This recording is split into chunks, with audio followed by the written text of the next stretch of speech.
cidade bem distante daqui. E tinha lá um lenhador que todos os dias saía para trabalhar.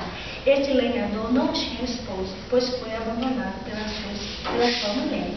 Então, ele resolveu criar uma raposa. E essa raposa tinha a missão de cuidar do seu filho.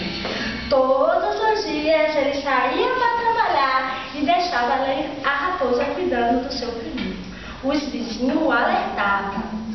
Lenhador, lenhador. Fala, vizinho. Lenhador, lenhador, cuidado com essa raposa.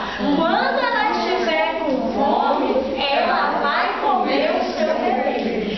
Todos os dias era a mesma coisa. E ele já cansado, exausto de os vizinhos ficarem buzinando no seu ouvido, ele começou a ficar desconfiado na sua raposa.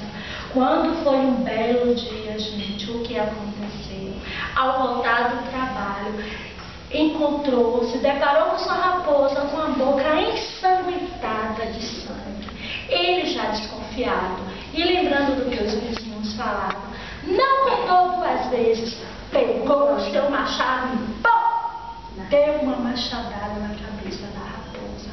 E, desesperado, entrou no seu quarto. E ao chegar no quarto, o que é que ele vê? Uma cobra. Ao lado do berço do seu filho tinha uma enorme cobra. E aí a tristeza se abateu no seu coração.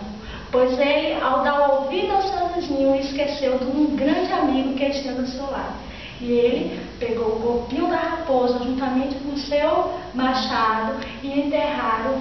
E fez um enorme buraco e enterrou não só a raposa no machado, mas também a tristeza de ter perdido um grande amigo.